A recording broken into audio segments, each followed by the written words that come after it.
The air in our Brooklyn brownstone hummed with the brittle melody of forced cheer.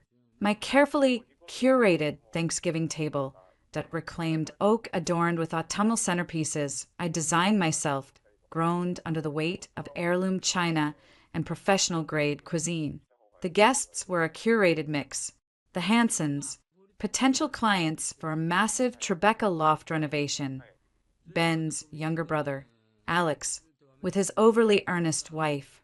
Melissa, and a few acquaintances who filled seats and conversation gaps. I was performing. Sloan Mitchell, founder of Mitchell Design Collective, hostess extraordinaire, woman who has it all. The performance was almost second nature now. The restoration on those original moldings was a nightmare. I said, smiling at Charles Hanson as I passed the cranberry orange relish. But seeing them now, under this light, worth every battle with the contractors. Your eye is incredible, Sloan. Eleanor Hanson gushed, her gaze sweeping the open concept living area that flowed into the dining space. This whole place is a testament to it. From the head of the table, Ben raised his wine glass. She's got an eye for a lot of things, he said, his voice already carrying the loose, rounded edges of too much Pinot Noir, just not always for what's right in front of her. He chuckled, as if it were a joke. It wasn't. A flicker of tension crossed Alex's face. Melissa busied herself with her napkin. I kept my smile nailed in place. Well, what's right in front of me is a perfectly dry turkey. Thanks to you, Ben, I said, my tone light, diplomatic, a peace offering, a deflection. I'd asked him to handle the turkey, a single, manageable task for the man who was, nominally, the stay-at-home parent. His contribution to our ecosystem, even a broken clock, is right twice a day. He muttered, just loud enough for me to hear, and drained his glass. The meal lumbered on. Conversation splintered into smaller groups. I focused on the Hansons, discussing lead times for custom cabinetry, the merits of various quartzite slabs. Out of the corner of my eye, I saw Ben refill his glass. Again, he was leaning back, holding court with Alex about the glory days of college basketball, his voice growing progressively louder. My 3-year-old daughter, Chloe, was a wisp of rose gold curls and curiosity, having escaped her kiddie table to orbit the adults. She was fascinated by the low, crackling fire in the gas fireplace and a collection of delicate, blown glass pumpkins and gourds arranged on the hearth. Chloe, sweetheart, leave those alone, I called softly, mid-sentence about underfloor heating. They're not for playing, but they're shiny, Mommy. I know, baby. Later, I turned back to Eleanor. The radiant heat is a game changer, especially with these old floors. I've got it. Ben's voice cut across the table, thick and overly deliberate. He pushed his chair back, a little unsteady. Come here, princess. Daddy'll show you. He lurched over to the hearth and scooped Chloe up, plopping her down farther from the decorations, but squarely in the path of his lecturing finger. See these? Pretty, but breakable, like your mom's good mood. He snorted. You don't touch. Understand? Sit here and look. No touching. Chloe's lower lip trembled at his tone. I felt a spike of irritation. Ben, it's fine. She understands. Just redirect her. He shot me a look, cold and sharp beneath the alcoholic glaze. I'm redirecting. You handle your clients. I'll handle the discipline. That's the division of labor, right? The jab was palpable. You earn the money. I do the grunt work. The unimportant stuff. I took a slow breath. Not here. Not now. Charles, you were saying about the structural engineer's report? The next 20 minutes were an exercise in compartmentalization. I split my focus between sealing the deal with the Hansons and monitoring the simmering situation by the fireplace. Ben had returned to the table, leaving Chloe sitting obediently but forlornly on the rug.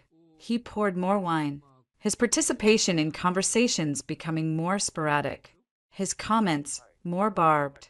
My bladder tightened by stress and iced tea, finally demanded attention. I excused myself. As I passed the hearth, I knelt quickly, brushing a curl from Chloe's forehead. Her big blue eyes were solemn. You okay, Bunny? She nodded. Daddy said be a statue. You don't have to be a statue. Just look with your eyes, not your hands. Okay, I'll be right back. I kissed her cheek. I love you. Love you, Mommy. I headed for the powder room, the sounds of the party fading. For 60 seconds, I leaned against the sink, closing my eyes, breathing in the quiet scent of my own expensive hand soap. I just needed to get through the dessert course. Then the guests would leave, the performance would end, and I could retreat into the familiar, exhausted silence of my marriage. The scream tore through the house. It wasn't a cry of frustration or a whine. It was a raw, sharp shriek of pure terror and pain. My blood turned to ice water. I wrenched the door open and ran. The scene in the living room was a frozen tableau of horror. Chloe was on the floor near the stone hearth, her body curled, one small hand pressed to the side of her face. The sound of her panicked, gasping sobs filled the sudden silence. A few feet away, Ben stood, swaying slightly, a nearly empty wine glass dangling from his fingers. His face was a mask of cold, detached disapproval. Everyone else was statues. The Hansons stared at their plates. Melissa had her hand over her mouth. Alex looked frozen in his chair, conflicted. I was across the room in a heartbeat, skidding to my knees on the hardwood, gathering Chloe into my arms. Her little body was rigid with shock, then melted into violent tremors against my chest. Mommy, Mommy, shoo, I'm here. Baby, I'm here. Gently, I pried her hand away from her cheek. A hot, red flush was already spreading across her porcelain skin, swelling ominously around her eye. A superficial scrape, but the impact was clear.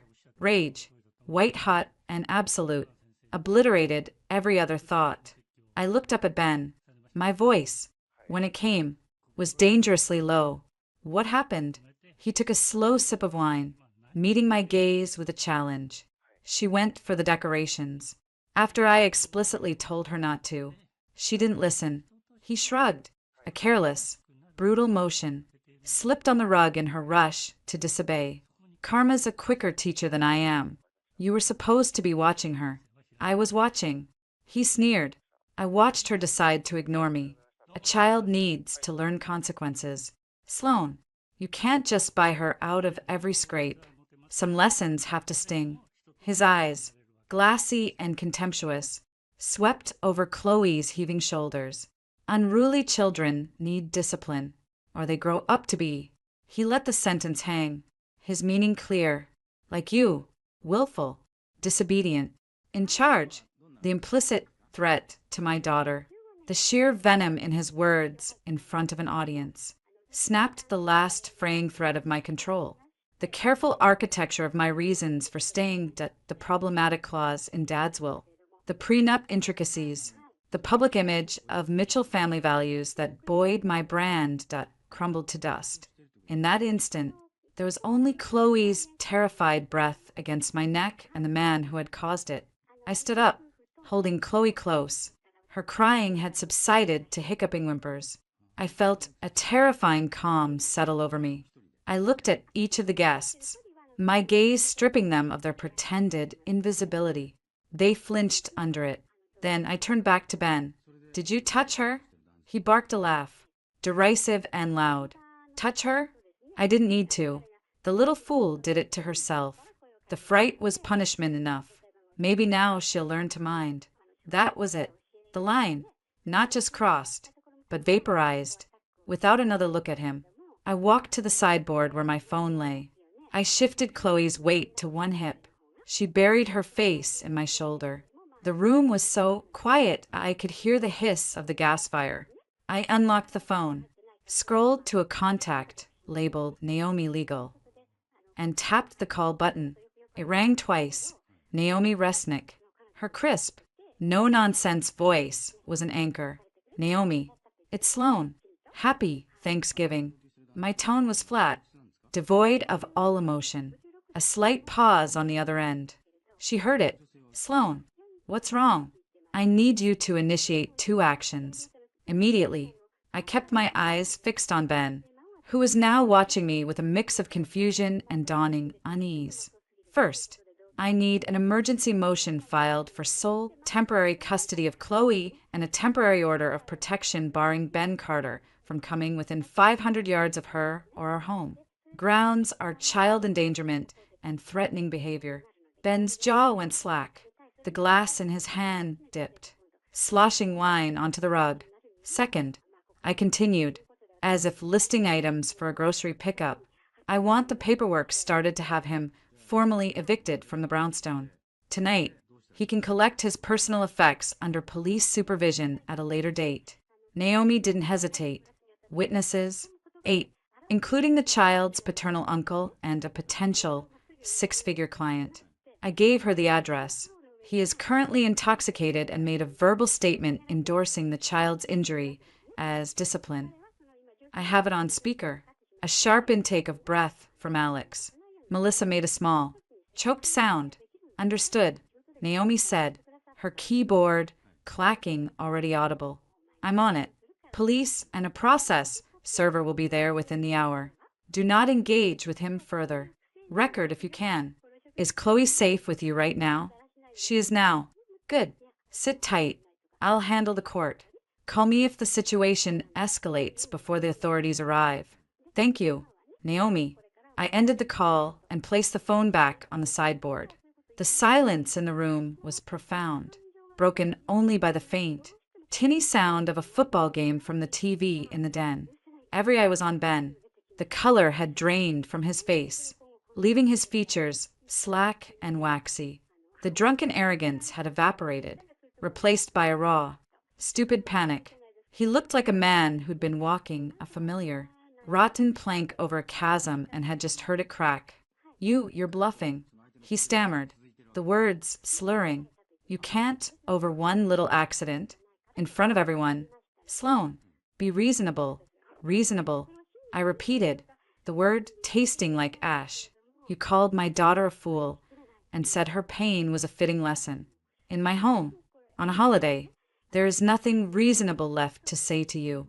Ben, he took a step forward, his hand outstretched in a pleading gesture that felt obscene. She's my daughter too. I love her. I was just the wine. You were ignoring us all night with your clients. The old accusation, the well-worn groove of his resentment, surfaced even in his panic. Stop. The word cut like a whip. Do not speak to me. Do not look at my daughter. Your things will be packed and left on the curb. Your access to her will be determined by a judge, supervised by a professional. You are done here. The finality in my voice broke through his last shred of denial. The reality of the lawyer's call, the imminent police, the eviction, the fact that I was not screaming, not crying, but acting with a terrifying, procedural coldness that hit him. His bravado shattered. Sloan, please, he whispered, his voice cracking. Please, don't do this. I'm sorry. I'm so sorry. I didn't mean. Chloe, baby. Daddy's sorry. He took another step toward us. I took a deliberate step back, holding Chloe tighter. Don't come near us. The movement, the absolute rejection in it, seemed to physically wound him. He stumbled back as if pushed, his eyes wide with a terror that was entirely sober. He looked around the table, searching for an ally, but found only averted gazes and expressions of profound discomfort. Even his brother, Alex, looked down at his hands. Shamefaced, I turned my attention to our guests. The performance was over. A new, harder one had begun. I apologize that our family situation has intruded on your evening, I said, my voice carrying clearly in the dead space. Dessert and coffee will obviously not be served. I think it's best if everyone leaves now. There were no protests, just a clumsy, hurried scraping of chairs, a muffled chorus of course. And take care. Sloan, Coats were retrieved from the closet with awkward speed. The Hansons gave me wide-eyed, solemn nods before fleeing out the door. Melissa couldn't meet my eyes. Alex paused by the door, looking from his broken, staring brother to me. Sloan, he began. Not now. Alex, I said, my tone leaving no room. Good night. He left, pulling the heavy front door shut behind him with a soft, definitive click. And then it was just the three of us, the ruins of the feast, the flickering fire, the swelling silence. Chloe had gone still and heavy in my arms, exhausted by tears and shock. Ben stood by the table, a monument to crumbling ego, his mouth working soundlessly. I walked past him, toward the stairs that led to the bedrooms. I didn't run. I walked with purpose, each step a hammer blow on the coffin of the life we'd had. You'll ruin everything. He croaked from behind me. A last, desperate lunge. The company, your father's, will, the board, your perfect little image. I paused on the bottom step, but didn't turn around. I spoke to the wall, my voice quiet and absolutely clear. You should have thought of that before you drew a line between me and my child. There is no everything without her. Now, get out of my sight. The police will be here soon to help you remember the way to the door. I climbed the stairs, leaving him alone in the wreckage of the shattered feast. The only sound was the ragged, uneven sound of his breathing, and the soft, trusting sigh of my daughter as she finally fell asleep against my heart. The police arrived with a brisk, impersonal efficiency that was both a relief and a fresh humiliation. 2 uniformed officers, a man and a woman, their faces carefully neutral as they took in the scene. The elegant, ravaged dining room, the trembling man in rumpled cashmere, and me, still holding my sleeping daughter on the staircase like a shield. I gave my statement, flat and precise.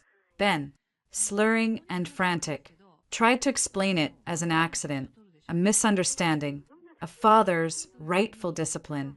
The female officer, Officer Gutierrez, glanced at the faint, livid mark on Chloe's cheek, then at the half-empty wine bottle near Ben's place.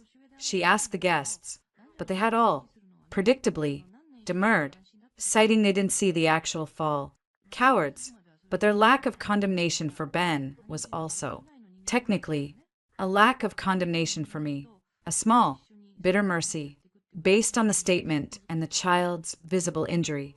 We can advise Mr. Carter to vacate the premises for the night to prevent further disturbance, Officer Gutierrez said, her tone leaving no room for argument. It's a civil standby. We'll wait while he packs a bag. A formal temporary order of protection will need to be issued by the court. But until then, sir, it's strongly in your interest to find other accommodations. Ben looked at me, his eyes pleading, swimming in a stew of fear and hangover. Sloan, don't do this. Where will I go? A hotel, I said, my voice sounding foreign to my own ears. You have the Black Amex. Use it. The card was on my account. I'd cancel it tomorrow. The officer escorted him upstairs. I heard drawers opening and closing, the sound of a zipper pulled with angry force. Chloe stirred in my arms. I took her to the living room, away from the dining room's wreckage, and sat in the large armchair by the dead fire, rocking her gently. The male officer stood by the front door, a silent, imposing presence. 10 minutes later, Ben came down, a duffel bag slung over his shoulder. He'd changed into jeans and a sweatshirt. He looked younger, diminished. He stopped in the foyer, his gaze finding us in the dim room. I'll call you tomorrow, he said, the attempt at normalcy grotesque. You'll call my lawyer. I corrected, not looking at him. All communication goes through Naomi Resnick moving forward. Her card is on the hall table. Take one. A muscle in his jaw twitched. The officer touched his elbow. Sir, this way. The door closed behind them. The silence that descended was absolute and heavy. I sat there for a long time, listening to Chloe's soft, even breaths, feeling the weight of the house. My house. Bought with the first massive commission after I'd taken over Mitchell Design, settle around me. The performance was over. The audience was gone. There was only the aftermath. Sometime after midnight, I carried Chloe to her room, a serene oasis of soft grays and blush pinks. I changed her into pajamas, cleaned her cheek with a gentle antiseptic wipe, and tucked her in. She didn't wake fully, just murmured and curled around her favorite stuffed rabbit. I sat on the edge of her bed, watching the moonlight trace the curve of her cheek, the shadow of the swelling. The rage had cooled into a hard, diamond-sharp resolve. My phone buzzed. A text from Naomi. Papers filed. Hearing for top and temp custody set for Friday. 9 a.m. Judge Alvarez. Good judge. Get some sleep. War room at 8 a.m. My office. Bring all financials you can find. Sleep was impossible. I cleaned. Not the cathartic, furious cleaning of movies, but a methodical, mind-numbing eradication of the evening. I dumped the ruined food, loaded the dishwasher, wiped down surfaces. I boxed the remaining crystal wine glasses, a wedding gift from Ben's parents, and put them in the basement. Each action was a stitch pulled from the fabric of a life I was determined to unravel completely. By 7 a.m., I was showered, dressed in a tailored cream sheath dress and blazered armor, and had consumed a pot of black coffee. Chloe, to my relief, seemed herself. If quieter, the swelling had gone down slightly, leaving a faint yellowing mark. Mommy, where's Daddy? She asked over her oatmeal. Daddy had to go away for a little while, I said, keeping my voice steady and calm. He said some not nice things last night, and he hurt your feelings. We need some time to feel safe and happy again in our house. She pondered this, a small frown between her brows. He was loud. Yes, he was. And that was scary. But you know what? It's just you and me today. We're going to see Aunt Naomi, and then maybe get ice cream after. Bribery. A parenting fail. I didn't care. Naomi's office in a sleek midtown tower was a study in calm modernity. She greeted me with a brisk hug, her keen eyes taking in my polished exterior. You look like hell warmed over, she said bluntly, handing me a larger coffee. Chloe, with my assistant, Marcy, at the building's playroom. She's okay. Confused. She's 3. Confused is her default setting. Naomi gestured me into her pristine conference room. Okay, talk. From the beginning. And not the bends an ass when he drinks beginning. The real beginning. So I talked. For 2 hours. I laid it all out. The slow erosion. How Ben's initial support after my father's death had curdled into resentment as my business grew. His failed attempts at a career, a half-baked podcast about athletic mindset. A foray into life coaching that consisted of buying expensive gear and playing golf with other bored husbands. How he'd suggested, with wounded pride, that he become a stay-at-home dad to support my career, a move that had effectively made him a financially dependent hobbyist. He uses the money. Naomi, I said, my fingers tight around the coffee cup, the joint account, the credit cards. He calls it managing household expenses, but it's personal training sessions, boutique gym memberships, networking, lunches that are just him getting drunk with his old teammates. And if I question it, I trailed off. If you question it, Naomi prompted, her pen poised over a legal pad. He says I'm emasculating him, that I don't respect his contribution to our family, that if I trusted him, I wouldn't monitor every penny. He throws the perfect family thing in my face, asks how it would look for Mitchell Design's shining star to have a messy, public divorce.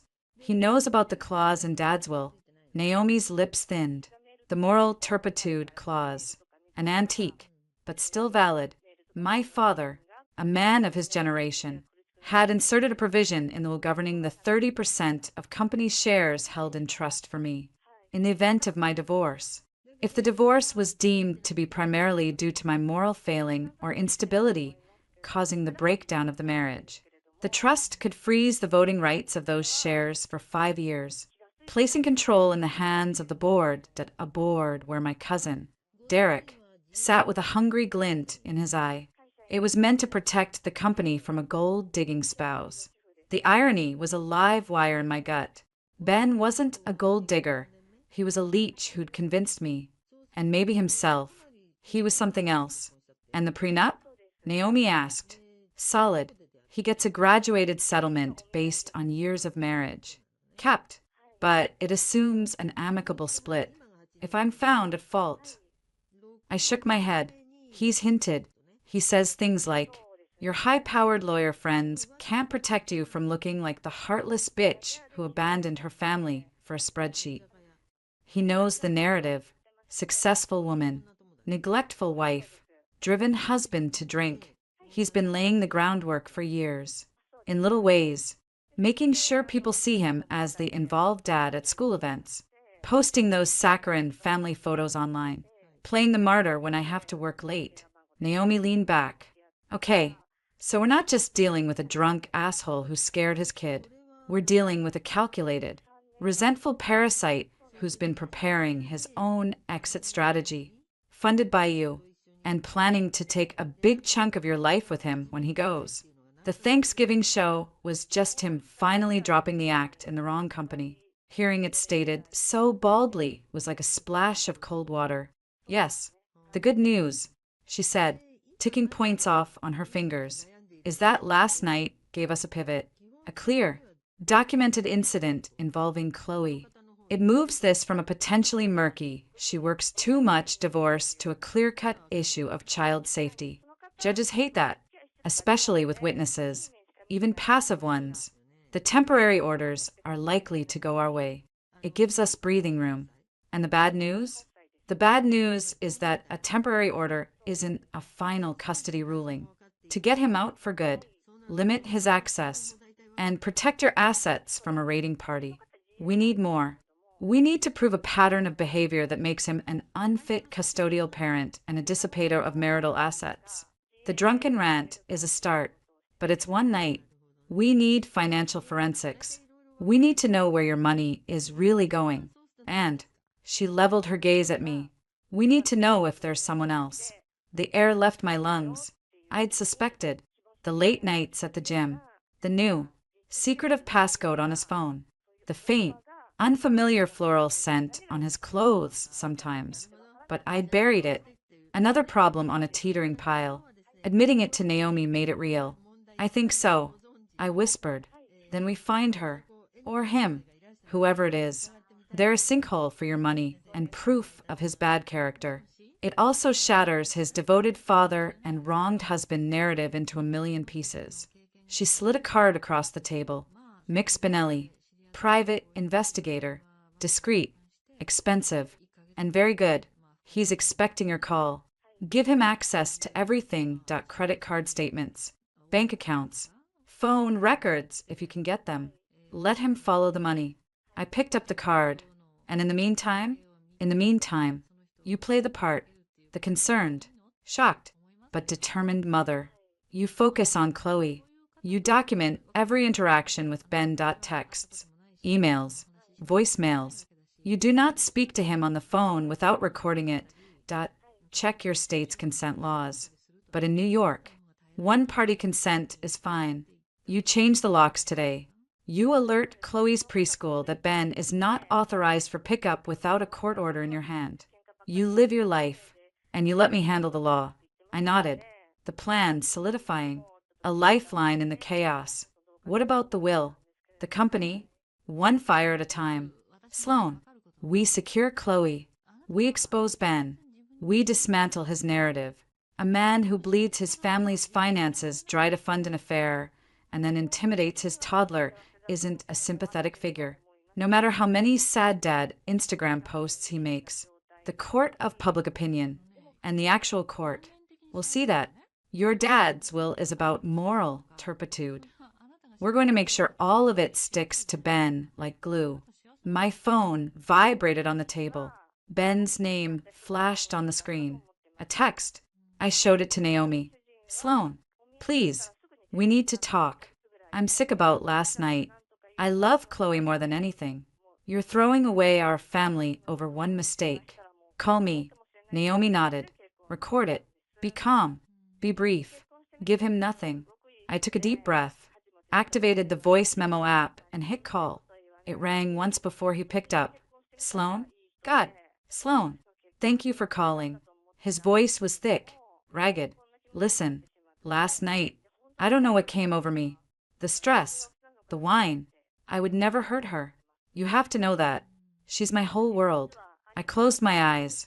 The mark on her face says otherwise. Ben. A beat of silence. It was an accident. She fell. I was trying to teach her to listen. By letting her get hurt, I kept my voice even. A lawyerly monotone. Your lesson was learned. So is mine. Do not come to the house. Do not try to contact Chloe directly. All communication goes through Naomi Resnick. Her number was on the table. This is insane. The pleading vanished, replaced by the familiar, building whine of grievance. You're going to burn everything down. Over what? You're being hysterical. What about my side of the story? What about what you've put me through? What have I put you through, Ben? I asked, genuinely curious in a detached, clinical way. The constant work, the trips, making me feel like a goddamn servant in my own home. What was I supposed to do? Just sit there and take it while you and that client guy were laughing it up all night? There it was, the core of it, not Chloe's safety, his wounded pride. I let the silence stretch, letting his heavy breathing fill the line. My lawyer's information is on the hall table. Ben, use it. Sloan, wait. I ended the call, looked at Naomi. The recording had captured it all. The shallow apology, the swift deflection, the blame shifting, the narcissistic injury. Naomi gave a small, grim smile. Good. That's a start. He's scared. Scared people are stupid. They talk. They make mistakes. Let him. She stood up. Now, go get your daughter. Get ice cream. Change the locks. Live your life. The war starts now. But the first battle is making him think you've already won. I left her office. The card for the private investigator, a hard rectangle in my palm. The morning sun was bright, harsh. I walked to the playroom, where Chloe was building a wobbly tower of blocks with Marcy. She saw me and her face lit up, the shadow of last night momentarily gone. Mommy, look, I see. Baby, it's beautiful. I gathered her up, breathing in the scent of her shampoo. The diamond-hard resolve in my chest softened, just for a moment, into a fierce, encompassing love. This tiny, trusting human, my only real thing.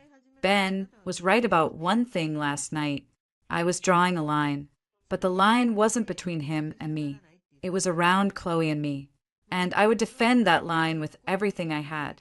No more performance, no more fear, just the cold, clear work of survival. The click of the new deadbolt sliding home was the most satisfying sound I'd heard in years. The locksmith, a no-nonsense older man named Sal, gave me a sympathetic nod as he packed his tools. You stay safe, ma'am, he'd said, his Brooklyn accent thick. It was a small act of solidarity that felt immense. With Chloe napping, fortified by double scoop chocolate chip, I poured another coffee and faced the true battlefield. My home office. I'd spent years building Mitchell Design Collective from this very room, but now I was dismantling another enterprise, the financial black hole that was my marriage. I started with the obvious, the joint checking and savings accounts. I logged in, my fingers flying over the keyboard. For years, I'd given Ben a wide berth here, a misguided gesture of trust and a desire to avoid conflict. You handle the household. I'll handle the business. I'd said, stupid. The transactions scrolled, a numbing litany of daily life. But patterns, like poison ivy, began to itch beneath the surface. Weekly charges of $150 to elevate yoga wellness in Soho. Ben hated yoga. He called it stretching for people who can't handle real exercise. I clicked back. The charges went back 18 months. Then there was the Amazon account. Not just household items, but expensive, random purchases. A high-end juicer, used once. Noise-canceling headphones. Designer sneakers in sizes that weren't his. Gifts? For whom? My heart hammered against my ribs as I pulled up the credit card statements. The black Amex was the worst. Charges at the Standard Hotel's bar. Dinners at Carbone. Le Cuckoo. Places we hadn't been to together in years. A recurring monthly charge of $3.850 to Chelsea Lux Living LLC. What the hell was that? I opened a new tab and Googled it. A property management company. I navigated to their listings. There it was. A furnished one-bedroom apartment in a new glass tower on West 25th. Monthly rent. $3.850. The listing photos showed a sleek, impersonal space with a view of the High Line. Not a coaching studio. A love nest. I felt a wave of nausea, so intense I had to put my head between my knees. The betrayal wasn't a surprise, but seeing it quantified, itemized, and billed to my account was a physical blow. He wasn't just cheating. He was funding his double life with the proceeds of the life he pretended to despise. I took a photo of the screen with my phone and texted it to Naomi, along with the yoga charges and the luxury dinner receipts. Found the leak. It's an ocean. Her reply was instantaneous. Call Mick. Now. And forward all this to your forensic accountant. I'll email you his contact. I didn't hesitate. I dialed the number on the card Naomi had given me. Spinelli. The voice was gravelly, devoid of pleasantries. Mr. Spinelli. My name is Sloan Mitchell. Naomi Resnick referred me. A shift in tone. Marginally more engaged. Ms. Mitchell. Naomi said you might call. What do you need? I need you to find out where my husband's money, why money, is really going. I have credit card statements, bank records. There's an apartment, yoga charges, expensive dinners. I need to know who he's with, what he's doing, and if there are any other financial diversions. Understood. Standard retainer is $5,000. I'll email you the agreement. You send me what you have. I'll start with the apartment and the yoga studio. Discreet is the default. You'll get weekly updates. More if something breaks. He paused. Emotional preparation. Ms. Mitchell. I find what I find. It's usually not pretty. I'm past pretty. Mr. Spinelli. I need facts. Good. I'll be in touch.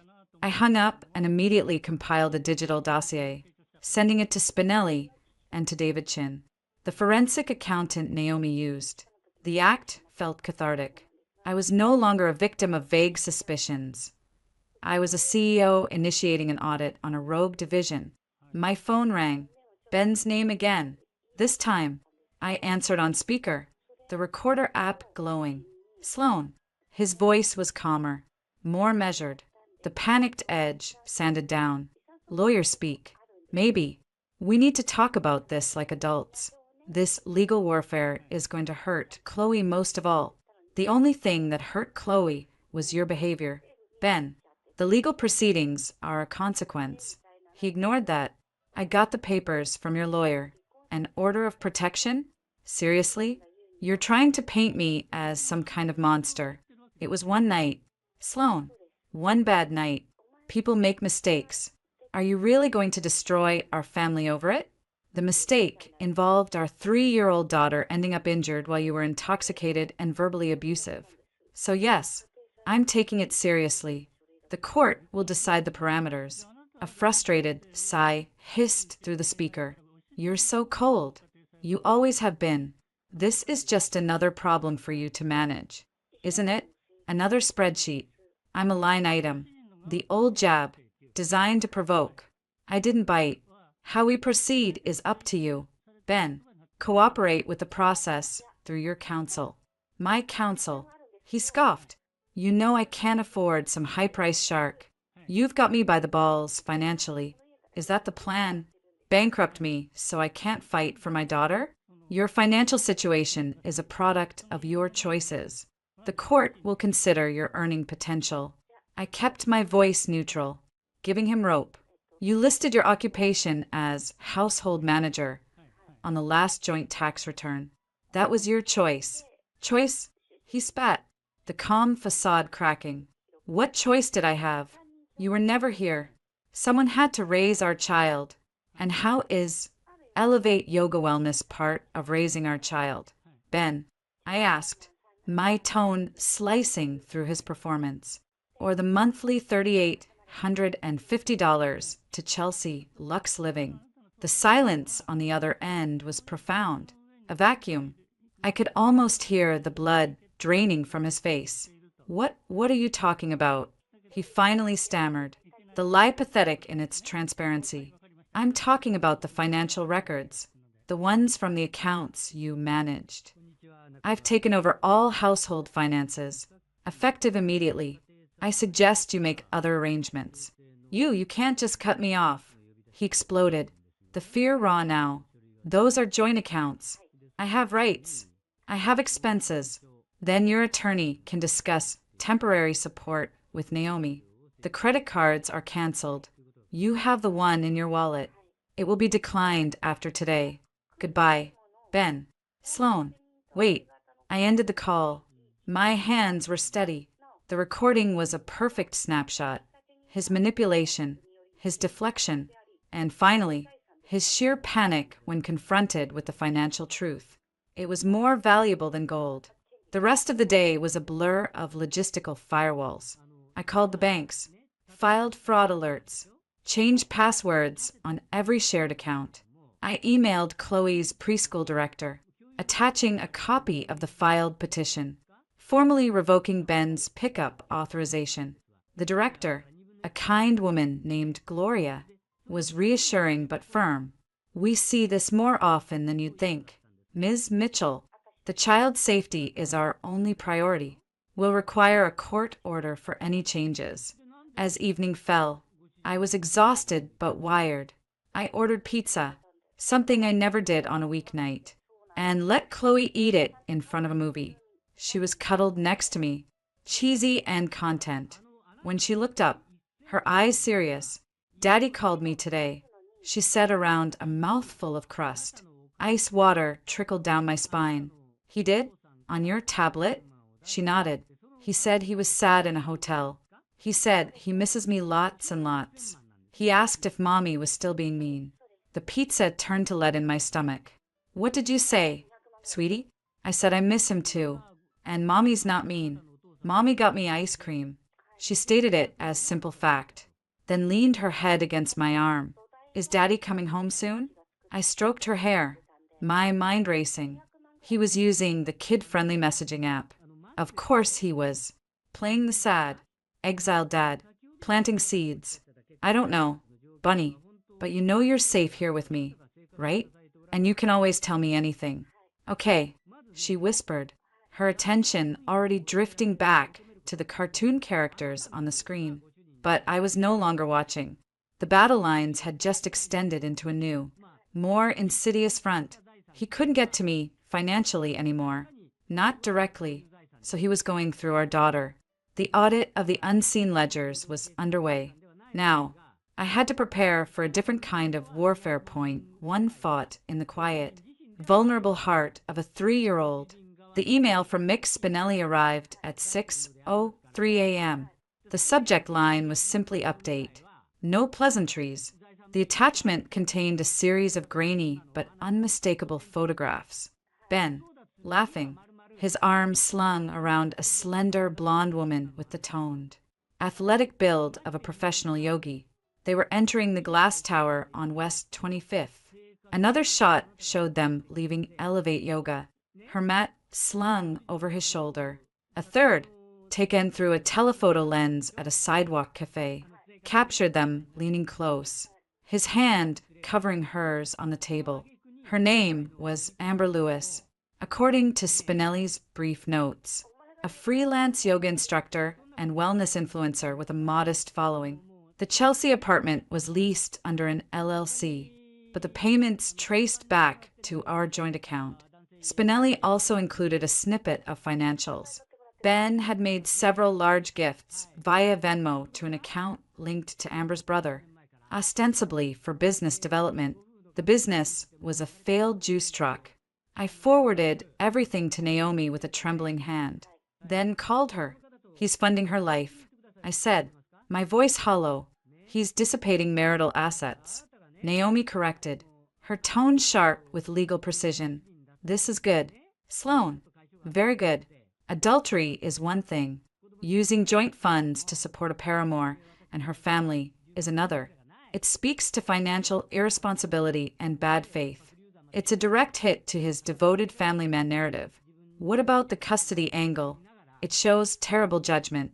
But family court judges in New York are often reluctant to deny a parent access solely over an affair, unless it's shown to directly harm the child. We need to tie it to the bigger picture. His instability, his prioritizing this relationship over Chloe's financial security, the pattern. We need to get him to talk about it. He'll deny it. Then we make him trip over his own lies. Naomi said, you have the evidence. Use it as a pry bar. Don't confront him with everything at once. Just a piece. See how he reacts. Record everything. An hour later, Ben called. His voice was tight, laced with a new, simmering anger. The canceled credit cards had clearly hit home. What is this? Sloan, you're trying to starve me out? I'm securing marital assets pending a full accounting. Ben, a judge will agree it's prudent, given the circumstances. What circumstances? He shot back. You spying on me now? Is that what this is about? That yoga charge? It's for stress relief. My lawyer says you're on a fishing expedition. A $150 a week yoga habit is an interesting choice for stress relief, considering you've called it a scam for flexible idiots for the last decade. I said calmly, the recorder running, and the apartment. Ben, Chelsea Lux Living. 3 bedrooms for your coaching. The silence was different this time. Not shocked, but calculating. He was scrambling. It's a workspace, a place to meet clients. You know how loud the house can be. It's a business expense. A $3.850 a month business expense for a life coaching practice that filed $800 in revenue last year. That's quite an overhead. Who's your primary client? Ben. Amber Lewis? Another dead pause. I heard him swallow. Who? Amber Lewis, the yoga instructor. Your Venmo business development partner. Your frequent dinner companion. I let each title hang in the digital space between us. His breath hitched, then came out in a rush of forced laughter. Jesus. Sloan, are you having me followed? That's low, even for you. Amber is a friend, a business associate. We're exploring a wellness podcast concept. You're so paranoid, so obsessed with control. You're seeing affairs in a business lunch. The photographs suggest a fairly close business partnership. I said, my voice devoid of emotion. Photographs? The word was a squeak. The bravado vanished, replaced by pure panic. You bitch. You unbelievable bitch. You're trying to set me up. I'm not setting up anything. I'm following the money you spent. It led to her. Explain it to the judge. Ben, explain the business dinners at Le Cuckoo, the networking at the Standard, the office that looks like a furnished 1-bedroom. Explain why our daughter's college fund hasn't had a contribution in 2 years. But Amber's brother's juice truck did. He was sputtering now, a jumble of denials and accusations. You can't use that. It's taken out of context. You drove me to this. Your coldness, your absence. You left me no choice. Bingo, not a denial of the facts, but a justification, a victim narrative. It was all I needed. You always have a choice. Ben, you chose to lie. You chose to steal from our family. You chose to endanger our daughter. Now, you'll face the consequences of those choices. Through your attorney. I ended the call. I played the recording back. It was perfect. His evasions, his shifting stories, friend, business partner, his eventual admission by justification. It was the sound of a man's credibility unraveling. But the real blow came that afternoon. Gloria, the preschool director, called, her voice gentle but concerned. Ms. Mitchell, I wanted to give you a heads up. Chloe had a bit of a difficult day. She became very upset during free play, saying she didn't want to go home. When her teacher asked why, she said, Daddy says Mommy is going to send him away forever, and it's my fault for being bad. She also mentioned that Daddy cries on the video calls and says he has no home now. A cold, clean fury washed through me, burning away any residual pity. He wasn't just playing the sad dad. He was weaponizing a 3-year-old's empathy. He was telling her she was the cause, grooming her to feel responsible for his pain, to resent me as the source of it. This was beyond irresponsible. This was emotional manipulation of the most toxic kind. Thank you, Gloria. This is extremely serious. Has she said anything else?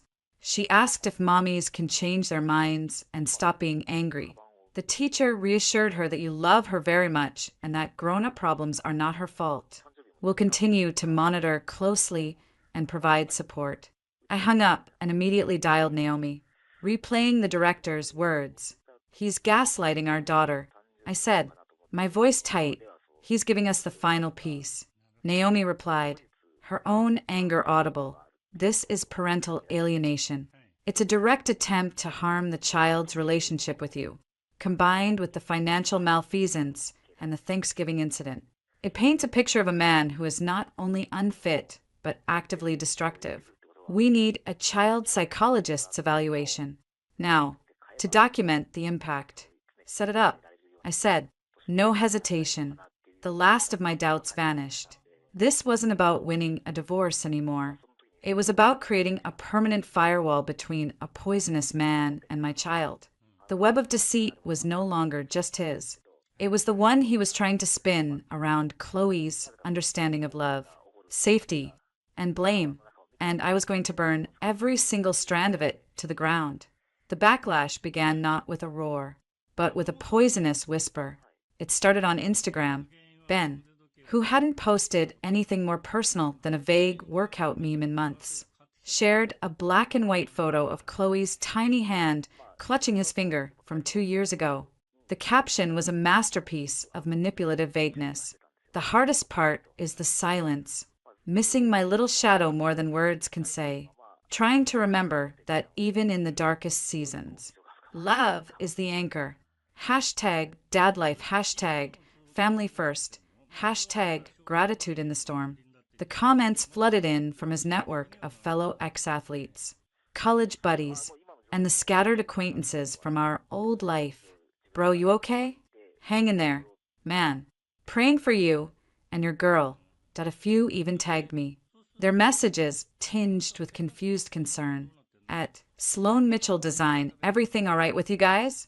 Then came the exclusive in the Post's page 6.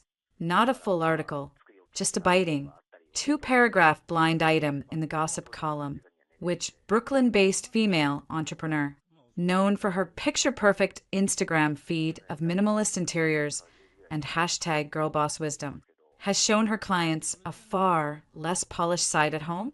Word is, her sudden decision to toss her stay-at-home hubby out just before the holidays has left friends stunned and biz partners whispering. Seems the pressure to keep up appearances can crack even the chicest facade. It was him. It had to be. The language, stay-at-home hubby. Toss out, that was pure Ben, filtered through a tabloid lens. He was weaponizing the very narrative I'd feared. The cold, ambitious woman discarding the devoted dad. He was trying to poison my professional reputation and pressure me into settlement talks. My phone lit up with texts from concerned colleagues and a few nervous clients. My assistant, Marcy, buzzed me, her voice strained. Sloan, the Hanson account, just called. They're pausing to reassess the project timeline given potential distractions. I'm so sorry. A cold, clear focus settled over me. The fear was gone, burned away by a white-hot anger. He wanted a public fight? Fine. He'd get one. but it would be on my terms. I hit the intercom. Marcy, cancel my morning. Get Naomi on the line. Then set up a conference call with Evelyn from PR. Now, 30 minutes later, I was on a secure video call with Naomi and Evelyn Shaw, the crisply efficient head of the small but formidable crisis firm I retained on retainer. The item is classic, Evelyn said, her voice calm and analytical. Enough detail to be credible, enough ambiguity to avoid libel. It's designed to rattle you and sow doubt among your clientele. The Instagram post is setting the emotional stage. He's building the wronged father brand. He's building a case for the court of public opinion. Naomi corrected, to make Sloan look like the villain before we even get to the real court. Then we change the narrative. I said, my voice steady. We don't deny. We don't defend. We pivot. Hard. To Chloe. Evelyn nodded, a glint of approval in her eye. Exactly. We don't mention him. We don't mention the marriage. We exude calm, responsible focus. We make it about protecting what matters most. We crafted a statement together, each word weighed and measured. Within the hour, it was released to a short list of key media contacts and posted on my professional social media accounts, which were notably separate from my sparse, personal ones. Mitchell Design Collective and its founder, Sloan Mitchell, are navigating a private family matter during this challenging time. Sloan's sole focus is on the well-being and safety of her young daughter. She appreciates the support of her friends, colleagues, and clients, and asks for respect and privacy for her family as they move forward. All business operations continue as usual, with the talented team at MDC ensuring seamless service for every client. It was bland, bulletproof, and subtly devastating. It didn't engage with the gossip. It framed me not as a perpetrator of drama, but as a responsible parent prioritizing her child's safety. The words well-being and safety were deliberate, echoing the language of our custody filings. Let people read between the lines. The response was immediate and telling. The post ran a follow-up, this time with a quote from an anonymous friend. Sloan is one of the most dedicated mothers I know. If she's taking steps to protect her daughter, there's a serious reason. Everyone should just back off and let the family heal. Naomi had mobilized my real friends. The Hansen account called back within 2 hours. Charles himself was on the line, sounding chastened. Sloan, apologies for the earlier call. The team overreacted. Your statement was very dignified. We're fully committed. Let's get those finishes finalized. Round one to me. But Ben had shown his hand. He was getting desperate, and desperate people made mistakes. I just needed to ensure his next mistake was the last one. Mick Spinelli called that afternoon. Got something you need to see, he said, his gravelly voice holding a note of finality. In person, an hour later, I was in a nondescript coffee shop in the West 20s, sitting across from the investigator. He slid a sealed envelope across the table. Inside was a thumb drive, video from the building's security cameras across the street from the Chelsea apartment.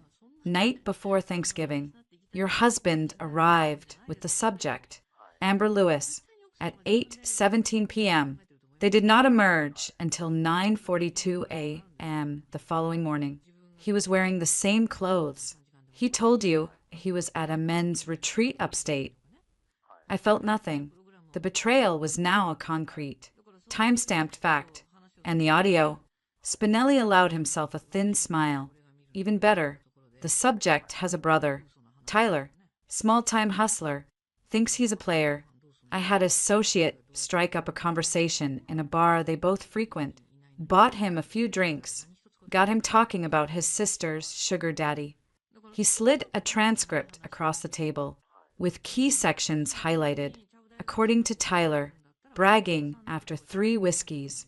Ben's not worried. Says the wife is so obsessed with keeping her perfect life looking perfect. She'll pay him to go away quiet.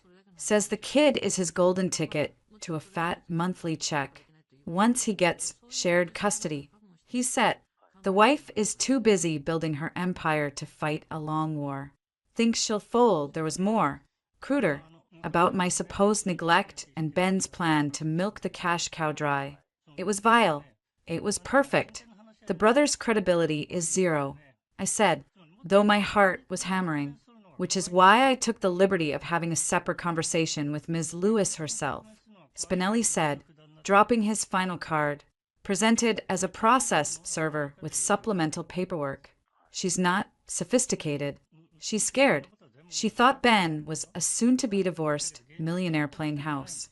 She's realizing he's a soon-to-be broke leech who's been paying for her apartment with his wife's money. She's facing potential liability for receiving dissipated marital assets. I explained, in simple terms, that her choices were to be named as a correspondent in a messy, public divorce case, likely sued for restitution, or to provide a simple affidavit about the nature and timeline of the relationship, funded by the joint marital account. And I asked, barely breathing, and she's eager to clarify her position. She'll testify, if needed, that the relationship was romantic, not business-related, and that Ben told her he was financially secure, and that his wife was checked out and wouldn't care. For a nominal fee to cover her consultation, she'll also hand over some supportive texts. He placed another sheet, a series of text message printouts. One jumped out. Ben, to Amber, from 2 months ago. Don't worry about the rent. Babe, Sloane's so busy chasing her next trophy project. She doesn't even look at the statements. It's our little secret. This is all going to work out. Once I get what's mine from the old ball and chain, we can get a bigger place. I stared at the words. Ball and chain. What's mine? The contempt was breathtaking. It was also a signed confession. I looked at Spinelli. This is enough? It's a canon, he said flatly. The video gives you the affair. The brothers' drunken rant shows premeditation to use the child for money. The girlfriend's testimony and the texts prove the financial deception and his contempt for the marriage, combined with the Thanksgiving incident and the financial records. It paints a picture of a man who is dishonest, manipulative, financially predatory, and a danger to the child's emotional and financial well-being. It's more than enough. I paid Spinelli his hefty invoice, the thumb drive and transcripts weighing heavy in my bag. I walked out into the crisp autumn air, not feeling the cold. The trap was no longer something I was walking into. It was something I had built, piece by meticulous piece, and Ben had stumbled right into the center of it. He'd tried to fight me in the gutter of tabloid gossip, and in doing so, he'd led me straight to the evidence that would bury him in the one place that mattered. A court of law. The perfect trap wasn't just the evidence, it was his own arrogance, his belief that he was smarter, that his narrative would win. He'd forgotten the first rule of any war, know your enemy, and he'd never really known me at all. The email from my cousin Derek's assistant was a model of passive-aggressive corporate formality. Per the request of Director Mitchell, an emergency meeting of the Mitchell Design Collective Board of Directors is convened for 10 a.m. today to discuss matters of urgent concern to the company's governance and public standing. I read it at 7:15 a.m., standing in my kitchen. Chloe was at the table, meticulously sorting blueberries onto her oatmeal. The summons wasn't a surprise. Ben's little media stunt had the subtlety of a sledgehammer. And Derek had been looking for a chink in my armor since the day I took the CEO title from our grandfather's hands instead of his. Naomi called as I was draining my second espresso. He's moving, she said. No hello necessary. I saw. The public standing line is a nice touch. He's going to argue that your personal life is creating reputational risk for the company, impacting client confidence. He'll try to paint you as a liability, suggest a temporary leave of absence until the situation is resolved, which would give him de facto control. I finished, and weakened my position in the custody case. An unstable CEO can't possibly be a stable mother. Exactly. You need to shift the narrative. Don't let him define the problem as Sloane's messy divorce. Define it as Sloane decisively handling an internal threat to company assets. I glanced at the folder on my counter, prepared by David Chin, the forensic accountant. It contained a damning but clean analysis of Ben's misuse of the company card. I have the pivot. Good. Call me after. And Sloane? Don't get emotional. Be the coldest, most rational person in the room. At 9:55 a.m., I walked into the MDC boardroom on the 12th floor. The view of Lower Manhattan was postcard perfect. The atmosphere inside was glacial. The 5-member board was present. Derek, smug and leaning back in his chair at the head of the table. Sarah Chen, no relation to the accountant. Our lead investor, a sharp-eyed woman in her 60s, Martin Ford. The retired architect who was my father's friend and a sentimental vote. And 2 independent directors, the Thompsons, a husband and wife law firm who valued stability above all. Sloane, Derek began, not bothering to stand. Thank you for joining us on such short notice. We're all, of course, deeply concerned. About the Hansen account? I asked, taking my seat directly across from him. It's been resolved. We're finalizing the finishes this week. Their commitment is stronger than ever. Derek's smile tightened. About the situation, the gossip. It's unbecoming. It creates uncertainty. Our clients invest in a brand, an image of stability and discretion. This kind of public melodrama. What melodrama are you referring to? Derek? I interrupted. My voice mild. A 2-paragraph blind item in the Post? I issued a statement. The matter is private, and it's being handled. Handled? He scoffed. It's splashed all over social media. Your husband is posting heart-wrenching pleas. It's a circus, and it's damaging the company. I've had calls. From whom? Sarah Chen asked, her tone neutral. Derek waved a hand. Concerned partners. The point is, the CEO's personal life is now a matter of public discussion and, potentially, commercial liability. I move that the board consider placing Sloane on a paid administrative leave until these personal matters are conclusively settled. To protect the company's interests. Martin Ford looked pained. The Thompsons exchanged a glance. A liability. I repeated, opening the folder before me. Interesting framing. Because I was under the impression that a liability was something that created a financial or legal risk to the corporation.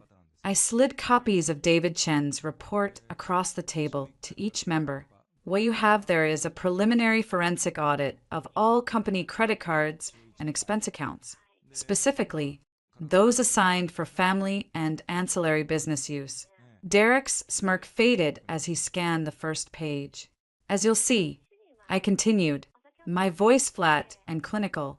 Over the past 22 months, a card issued to Benjamin Carter, M.Y., soon-to-be ex-husband, has been used for over $87,000 in unauthorized personal expenditures. These include luxury dining, hotel stays, high-end retail, and membership fees for a yoga studio and a private social club. None of these are related to Mitchell Design Collective Business. Furthermore, there is evidence of attempted vendor manipulation. I tapped a highlighted line. Emails show Mr. Carter contacted our preferred stone supplier, attempting to redirect a commission for a personal project at a project that, I've since confirmed, does not exist. I let the numbers hang in the air. Sarah Chen's eyebrows were nearly in her hairline. Martin looked sick. This isn't a personal matter. Derek, I said, locking eyes with him. This is an internal case of fraud and misuse of corporate resources. A liability it discovered. A liability I am in the process of terminating through immediate legal separation and the pursuit of full restitution. My personal melodrama, as you call it, is the direct result of me taking decisive action to root out a financial cancer that was attached to this company through my marriage. Derek was scrambling. This is a distraction. You're trying to hide your own failure of oversight. My oversight. I cut in. uncovered the problem.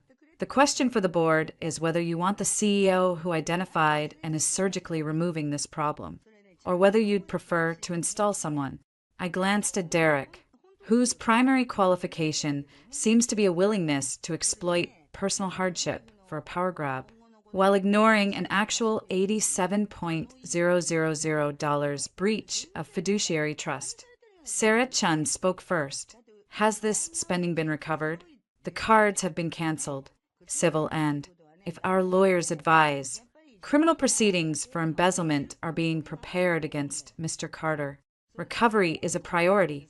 More importantly, the leak has been plugged. She nodded, a brisk, satisfied movement. Then it appears the CEO has handled an internal threat with appropriate speed and discretion.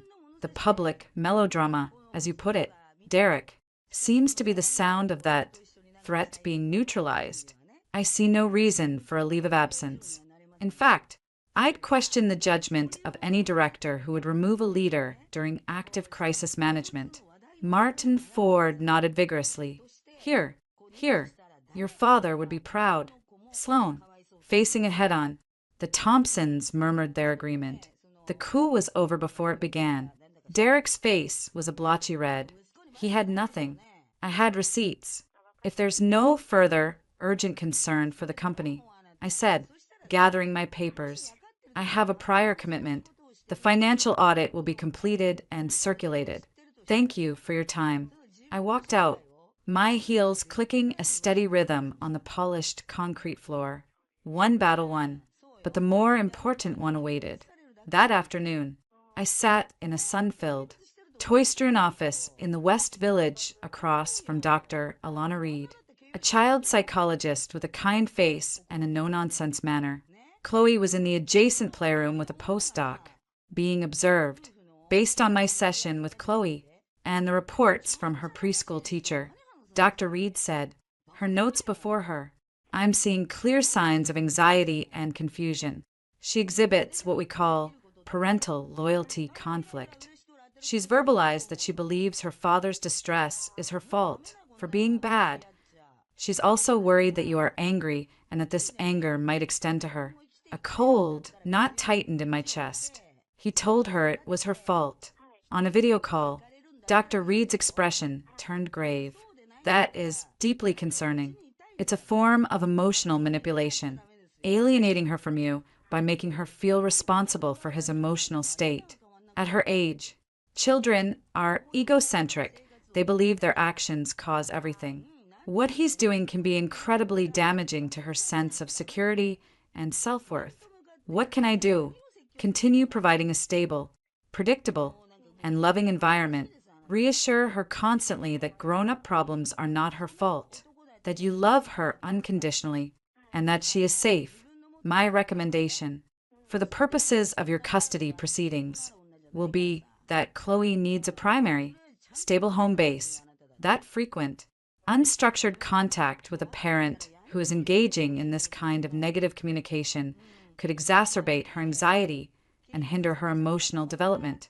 Supervised, therapeutic visitation would be ideal until Mr. Carter demonstrates an understanding of the harm caused and a commitment to co-parenting without alienation. She slid a draft of her evaluation report toward me. The language was clinical, precise, and devastating. The child is experiencing measurable anxiety, evidence of undue influence, and attempts to undermine the primary attachment figure. Recommendations for a primary custodial environment and therapeutic supervision of contact with a non-custodial parent. It was the other half of the canon, not just a financial predator, but an emotional danger to his own child. I picked up Chloe from the playroom. She was coloring quietly, less exuberant than usual. Did you have fun, Bunny? She nodded, not looking up. The lady asked about Daddy, and if I felt squiggly in my tummy. And do you? Sometimes. She finally looked at me, her blue eyes wide and solemn.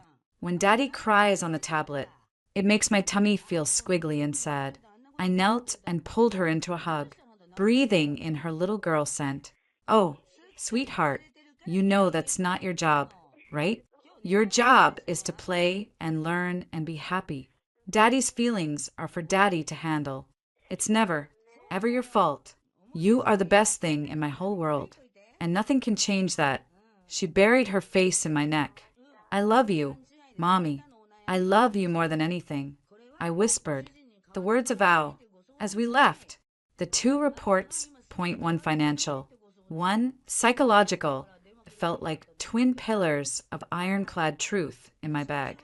Derek had tried to use Ben's chaos to attack my professional competence and failed.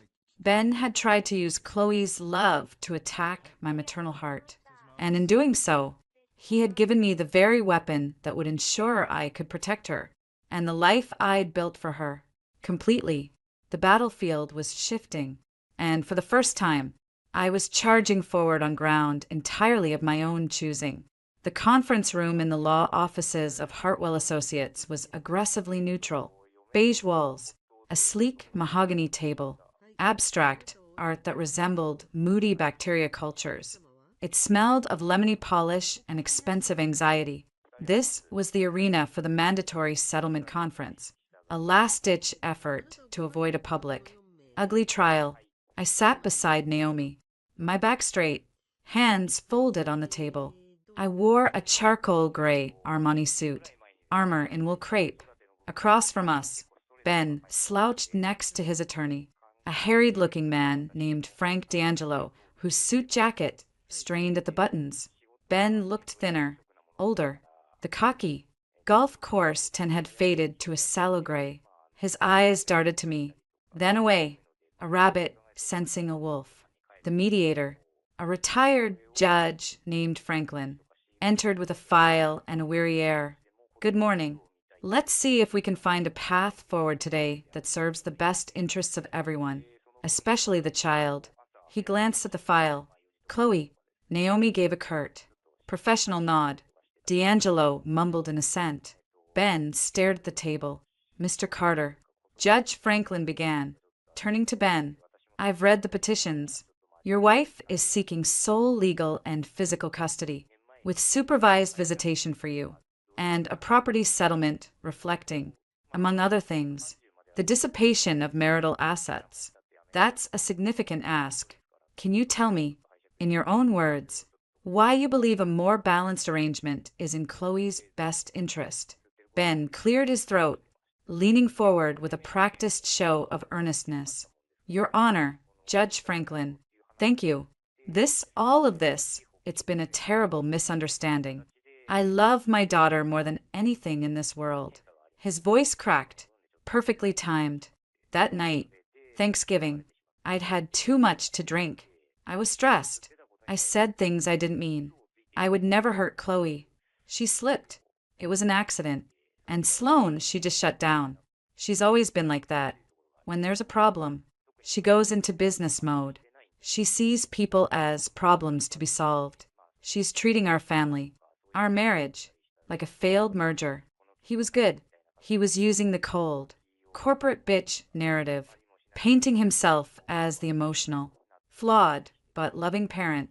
D'Angelo gave a supportive nod. And the current separation? Franklin prompted. It's killing me, Ben said, his eyes growing moist.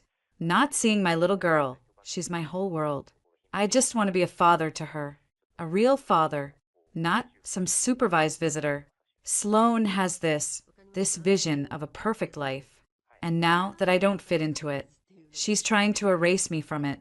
She's using her money, her lawyers, to cut me out. It's not fair to me. And it's sure as hell not what's best for Chloe. He sat back, having delivered his soliloquy. The room was silent. Franklin's face was unreadable. He turned to me. Ms. Mitchell, your response. Naomi placed a gentle hand on my arm, a signal to let her lead. I gave a slight shake of my head. This was mine. I looked directly at Ben, my gaze level. You're right about one thing. Ben, I am treating this with the seriousness it deserves, because the problem isn't a failed merger. The problem is that my husband of 6 years systematically lied to me, stole from our family to fund an affair, and then, when drunk and angry, endangered our child and blamed her for her own injury. And when confronted with the consequences, he has chosen to manipulate our daughter's emotions and smear my reputation rather than take a single shred of responsibility. Ben's jaw tightened. That's a lie. I never. Let her finish. Mr. Carter, Franklin said mildly. I opened the binder before me. This isn't about one night. Judge Franklin, it's about a pattern of behavior that makes Benjamin Carter an unfit and unsafe custodial parent. I'd like to enter into the record. First, the preliminary report from Dr. Alana Reed, a court-appointed child psychologist. I slid a copy across the table. D'Angelo snatched it up. Dr. Reed's evaluation. I continued. Finds that Chloe is experiencing significant anxiety and confusion directly linked to Mr. Carter's communications with her. Specifically, he has told her that his distress is her fault at a classic and damaging form of parental alienation. Her recommendation is for a primary, stable home environment and therapeutic supervision of any contact with Mr. Carter to prevent further emotional harm. Ben's face flushed. She's twisting a 3-year-old's words. I was sad. She asked why. I said I missed her. That's it. The preschool director's affidavit. Naomi interjected smoothly, sliding another document forward. Corroborates that Chloe verbalized that Daddy says Mommy is sending him away because I was bad. That's not a child's misinterpretation. That's coaching. Or worse, emotional blackmail. Franklin's lips thinned as he read the psychologist's summary. Second, I said, my voice cold and clear. The financials. I tapped another section of the binder. Forensic accounting shows that over the last 22 months, Mr. Carter diverted over $87,000 of marital funds to funds that could have been used for Chloe's care. Her future to support a secret double life. This includes rent on an apartment for his mistress, luxury dining, and direct cash transfers to her family. Our marital funds, Ben exploded, slapping the table. I had every right. You controlled everything. You made me feel like a beggar in my own home. Did I make you feel like a beggar at Le Cuckoo? Ben, I asked, my voice dangerously quiet. Or at the Standard Hotel bar. Or when you were paying for Amber Lewis's personal yoga instructor certification. I saw him flinch at the name. Because those charges are all there. On our joint credit card. The one you used to buy a necklace for her. The week of Chloe's birthday. D'Angelo was frantically flipping through the financial documents we'd provided in Discovery. He looked pale. This is character assassination. Ben shouted, leaning forward, his finger jabbing the air toward me. You're trying to punish me for having a life outside of your control. So I had a friend. So what? A friend you lied about. A friend you funded with family money. A friend you were with the night before Thanksgiving. When you told me you were on a men's retreat, I looked at Judge Franklin. I have security camera footage, time-stamped, of Mr. Carter entering and leaving that apartment with Ms. Lewis on the night in question. I also have a sworn affidavit from Ms. Lewis detailing the romantic nature of their relationship and confirming that Mr. Carter led her to believe his marriage was effectively over and that he had significant independent means. The room went utterly still. Ben looked like he'd been gut-punched. The color drained from his face, leaving his skin waxy. The emotional, wronged father facade crumbled, revealing the panicked, cornered man beneath. She's lying, he whispered hoarsely. She's a gold digger. She's saying whatever Sloan paid her to say. I also have, Naomi said, as if merely adding a footnote, a recorded conversation between Mr. Carter and the petitioner from December 2nd. She pressed a button on a small speaker in the center of the table. My voice, calm and cold, filled the room. How is Elevate Yoga Wellness part of raising our child? Ben, or the monthly $3,850 to Chelsea Lux Living. A pause, then Ben's voice, blustering, then breaking. You can't just cut me off. Those are joint accounts. I have rights. I have expenses then. The pièce de résistance. his voice rising to a desperate shriek.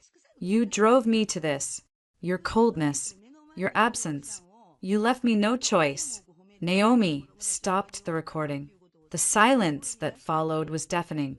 Judge Franklin removed his glasses and rubbed the bridge of his nose. He looked at Ben, then at his lawyer.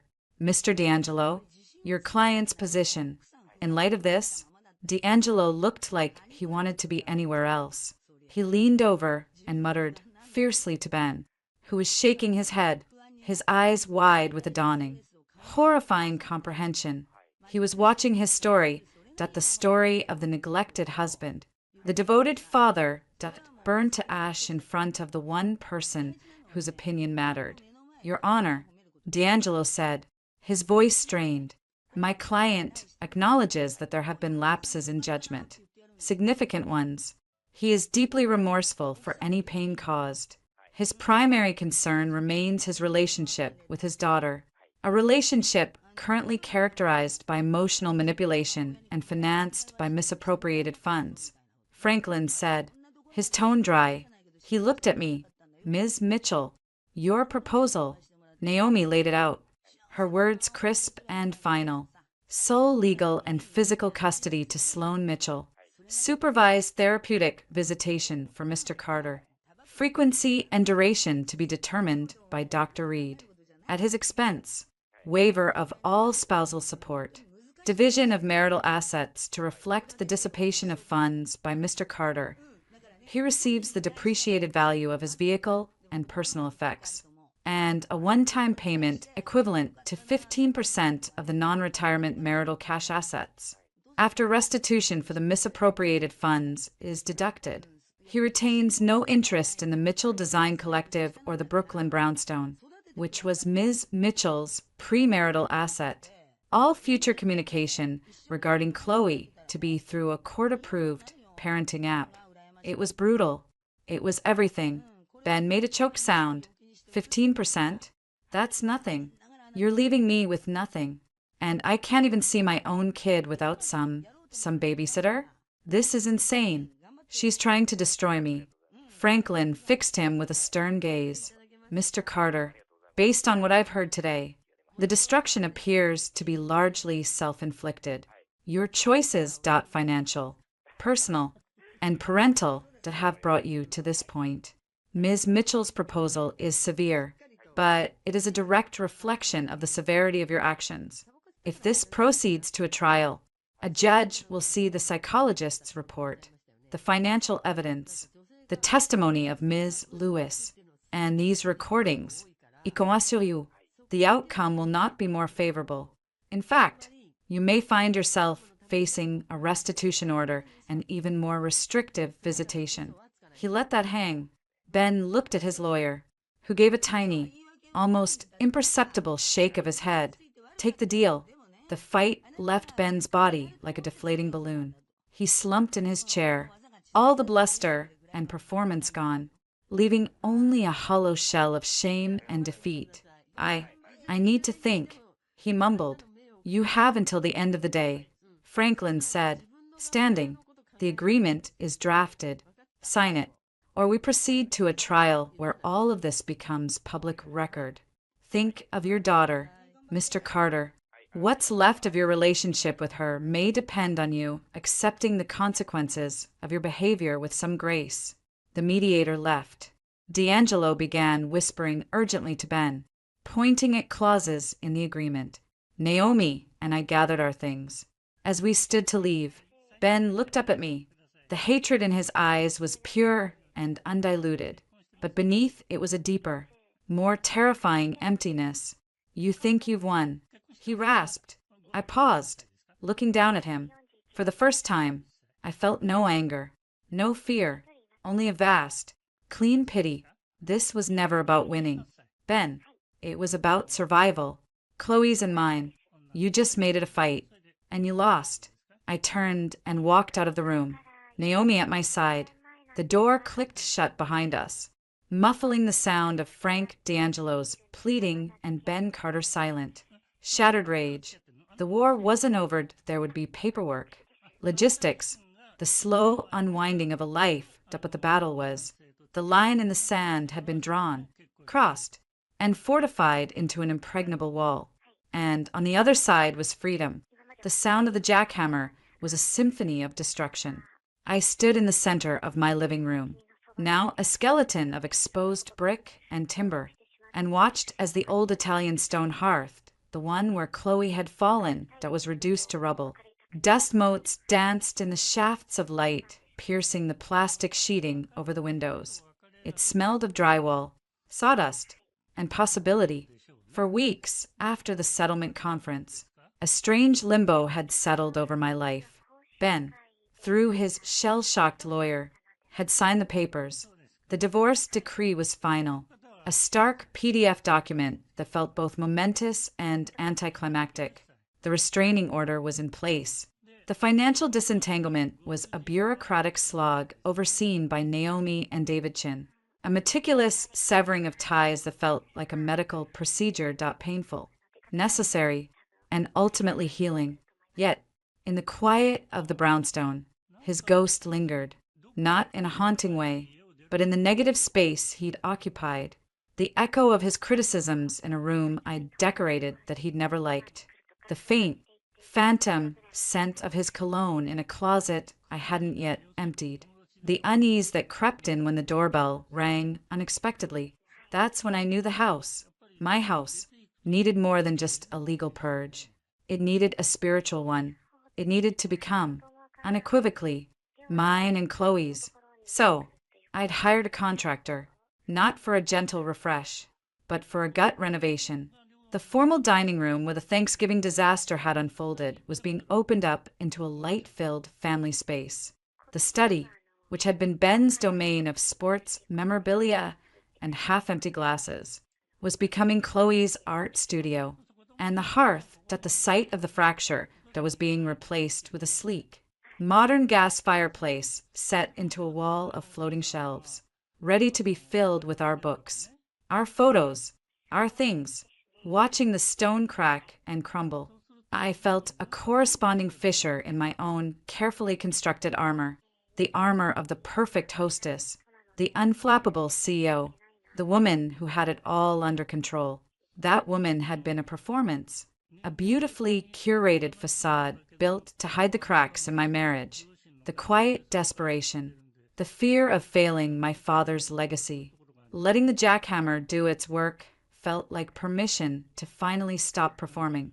"Mommy, it's loud!"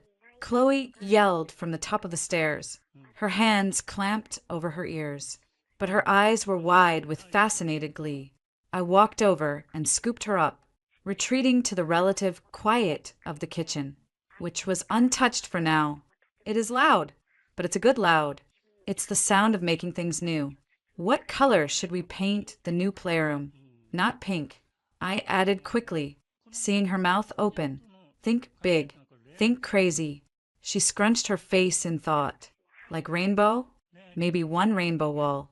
I conceded, kissing her cheek. The mark from Thanksgiving was long gone, faded like a bad dream. The anxiety, according to Dr. Reed, was lessening, replaced by a cautious security. We had our rituals now. Friday night pizza and movies. Saturday morning adventures to the botanical garden or the children's museum. Sunday baking disasters that filled the house with the smell of burnt cookies and laughter. They were simple, messy, and entirely ours. My phone buzzed. A text from Naomi. "Derek just folded. Called to congratulate you on the decisive resolution of your personal matters and said the board is united behind your leadership." Translation. He saw the Q2 numbers and the Hansen project photos in Architectural Digest. The vulture has found a different carcass to circle. You're secure. A smirk touched my lips. The boardroom coup felt like a lifetime ago. The company had not just survived the Whisper campaign, it had thrived. The dignified, mother-first statement had resonated with more clients than it alienated. The Hansen project was a triumph, a spread of clean lines and warm textures that was pure, uncompromised me. Derek's retreat was inevitable. He was a predator who only attacked perceived weakness. I was no longer weak. Another buzz. This one was an email notification. The subject line made my breath catch. Final disbursement closure. It was from the escrow company handling the divorce settlement. Ben's one-time payment, a fraction of what he'd expected, had been wired. The last financial tether was cut.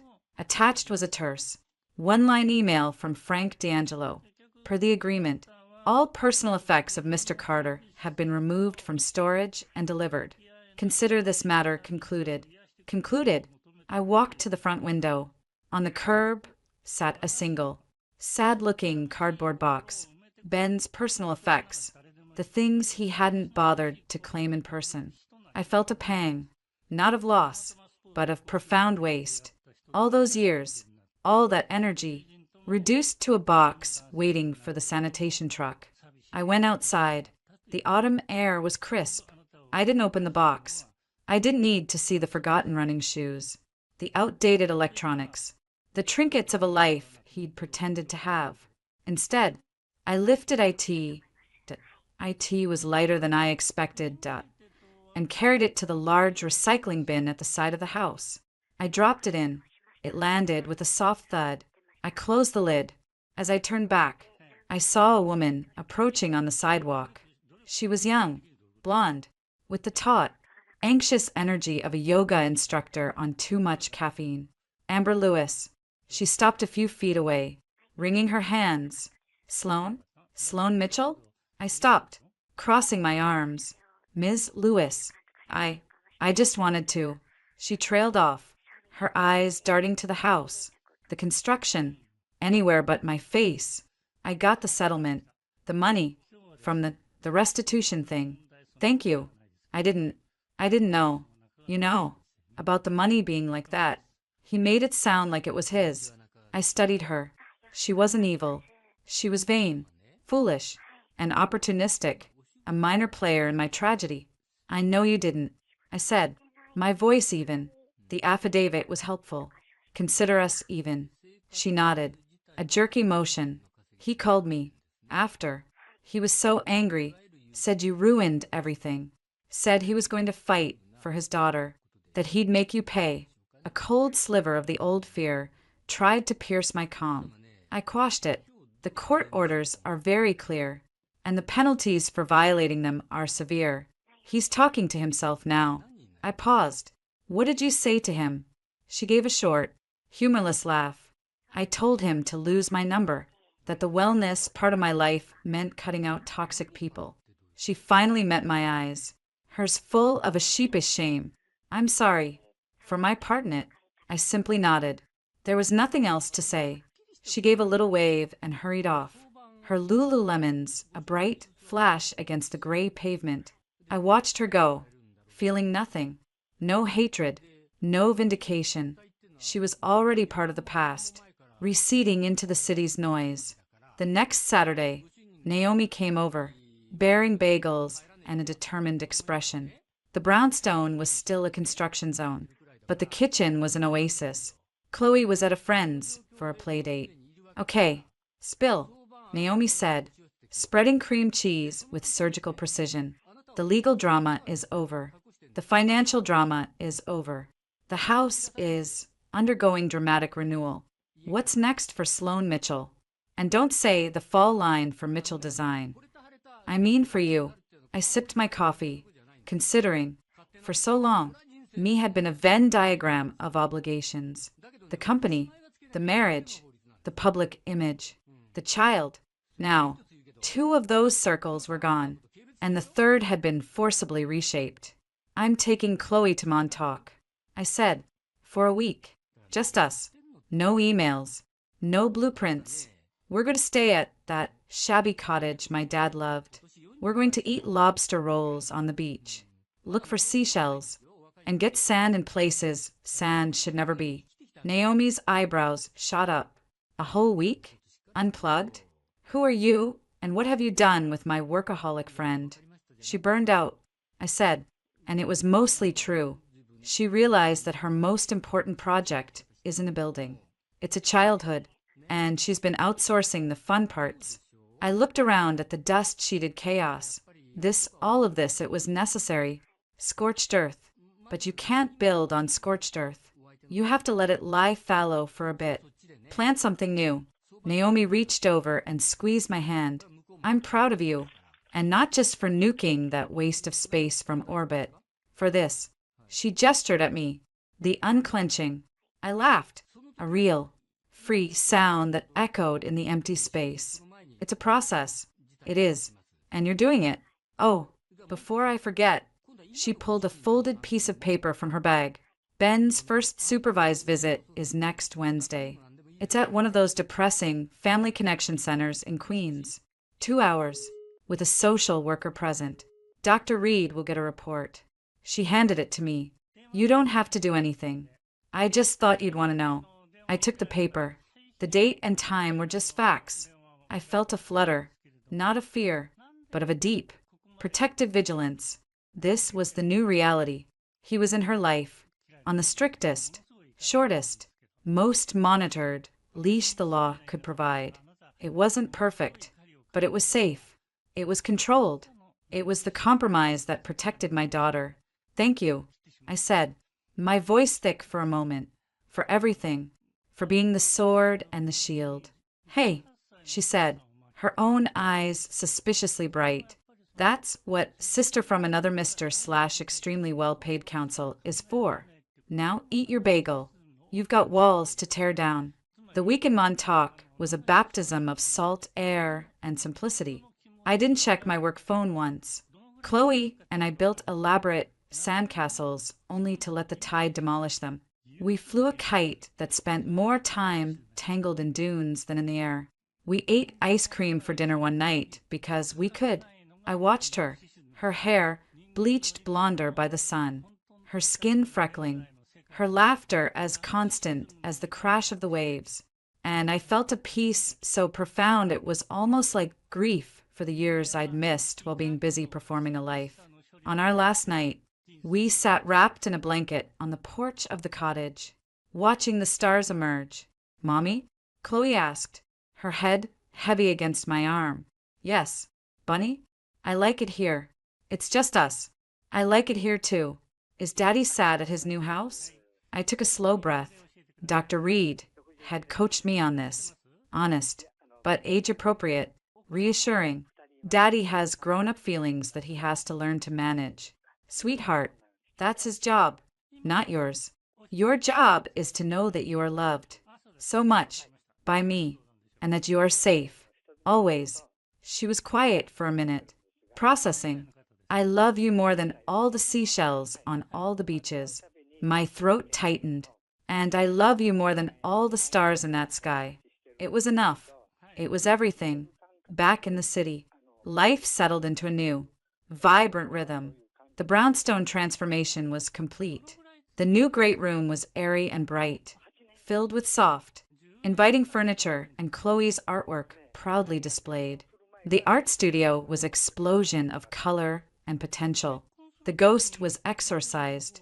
One Saturday afternoon in early spring, I found myself in the park with Naomi and Chloe. We were on a picnic blanket, the remains of a feast from the gourmet deli scattered around us. Chloe was chasing squirrels with a joyful shriek, her legs stronger, her confidence palpable. Naomi raised her glass of iced tea.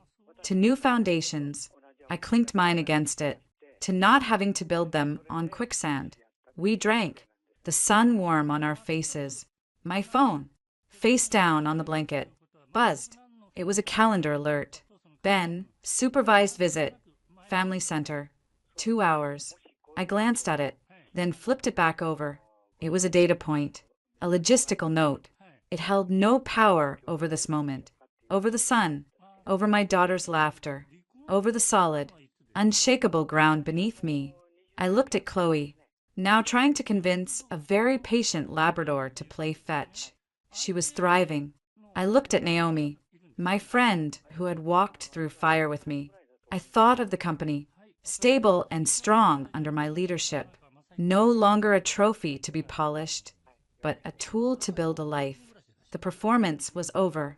The carefully constructed set had been torn down. What remained was raw, real, and beautifully, imperfectly mine. There was no more script, no audience to please. There was only this: the sun, the grass, the laughter, and the profound, hard-won quiet of a piece that was finally, completely, my own. The future was no longer a thing to be defended against, but a blank, beautiful page, and for the first time in a very long time, I couldn't wait to start writing.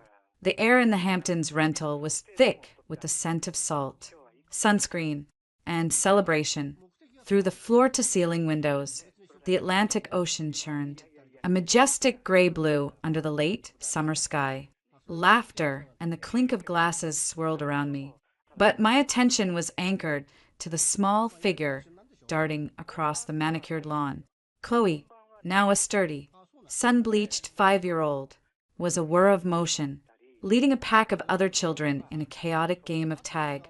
Her laughter, loud and unself-conscious, carried on the breeze. She wore a simple blue sundress, already grass-stained at the knees, no longer the wisp of curls who clung to my leg. Here was a girl claiming her space in the world with both hands. She's a force of nature, a warm voice said beside me. I turned to see David Chin.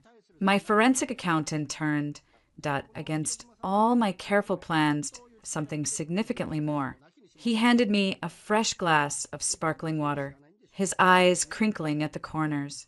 2 years of quiet dinners, shared concerns over Chloe's math homework, and his steadfast, unflappable presence had slowly dismantled the last of my defenses. He was the antithesis of drama, kind, brilliant in his own field, and utterly secure in himself. He never tried to manage me.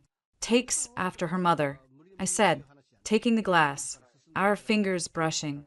A simple contact that still sent a quiet thrill through me, not the dizzying, unstable passion of my youth, but the deep, steady current of being seen and cherished for exactly who I was. Spreadsheet-loving control freak and all. I still think Mitchell Chen Design Build has a nice ring to it. He teased, referencing the merger our firms had completed 6 months prior. It had been my idea, a strategic expansion that made perfect business sense. The fact that it entwined our professional lives even further was a bonus I'd learned to accept, not fear. Over my dead body, I shot back, smiling. The Mitchell brand has equity, but Chin Financial oversight can be a very prominent subheader. Our banter was interrupted by Naomi, who swept over in a stunning kaftan, a gin and tonic in hand. Okay, I've schmoozed the last potential client. Your daughter has corrupted my godchildren into some kind of mud pie conspiracy by the hydrangeas, and the caterers are asking about cake. Can we please celebrate the woman of the hour now? The hour was, in fact, the entire year, Mitchell Design Collective, bolstered by Chen's financial acumen, had just landed its most prestigious project yet, the sustainable redesign of a landmark museum wing.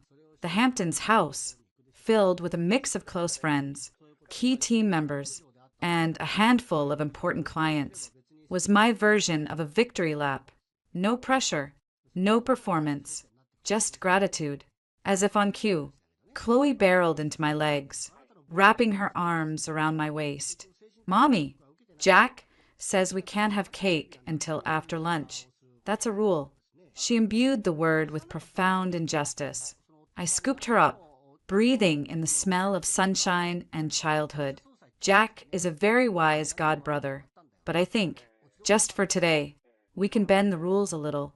What do you think, Aunt Naomi? I think rules were made to be creatively interpreted, Naomi declared. Lead the way, monster. As we moved toward the cake table, my phone, tucked in the pocket of my linen trousers, buzzed once, a specific, muted tone I'd assigned years ago and never changed. A notification from the parenting app. My body went still for a fraction of a second, a conditioned response that was fading but not gone. David's hand found the small of my back, a silent anchor. I pulled out the phone and unlocked it. The notification was a message from Ben, sent through the court-mandated platform. His bi-monthly, supervised visits had continued, though their frequency had dwindled as he'd repeatedly missed or been late to them, always with an excuse. The messages were usually brief, logistical, or increasingly pitiably self-focused. This one was longer. Sloan, I know, it's Chloe's birthday next week. I'd like to see her. The center is so sterile. Could we maybe have an hour at the park? Just me and her? I got a new job, selling luxury cars. It's good. I'm stable. I miss her. She must be so big. I have a right to be part of her life. This isn't fair forever. I felt the old cocktail of emotions, a splash of anger at his presumption, a trickle of pity for his stagnant life, and the iron-hard resolve that protected my daughter. There was no mention of a gift for her. No, please tell her I love her. Just his wants, his rights, his perceived injustice. 2 years ago, this message would have sent me into a spiral of anxiety and strategic planning. Now, I felt only a weary clarity. I showed the phone to Naomi, who read it and rolled her eyes. Luxury cars? He'd sell his own mother a lemon. She muttered, "What's your play?" I didn't need a play. I had a policy. I typed my reply, my thumbs moving swiftly. Ben, all visits must be scheduled through the center and supervised per the court order. You can contact the caseworker to request a slot. Any discussion of modifying the order needs to go through my attorney. Please direct all future communications of this nature to her. I hit send. Then, with a few taps, I forwarded the entire exchange to Naomi's paralegal and to Dr. Reed's office.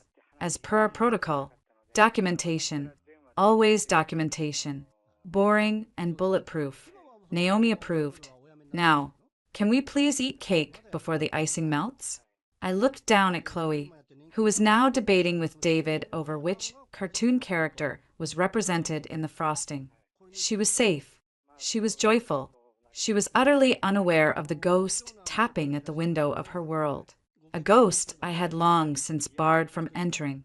Later, as the sunset painted the sky in strokes of orange and purple, I stood on the deck alone for a moment.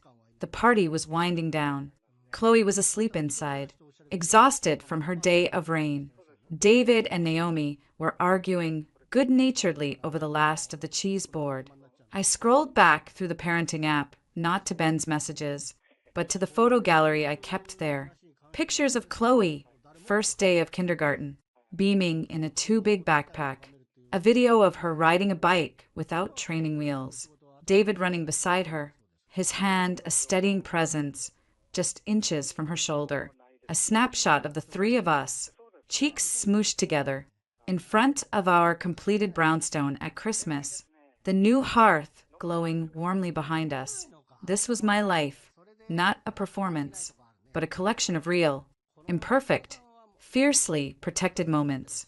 The foundation I had built from the rubble of betrayal, fear, and a shattered hearth that was no longer new. It was settled. It was strong. It was home. Ben's message was a pebble tossed against a fortress wall. It made no sound, left no mark. The war was not just over, its battlefields had been paved over. Gardens planted where trenches once lay. The man who had tried to diminish me, to control me, to use my child as a weapon, was now a footnote, a bureaucratic notification to be archived and ignored. The future, wide and glittering as the ocean before me, was no longer something to be defended. It was something to be embraced. I took a deep breath of the clean, salty air, turned my back on the darkening water, and walked toward the warm, golden light of the house and the people who waited for me inside.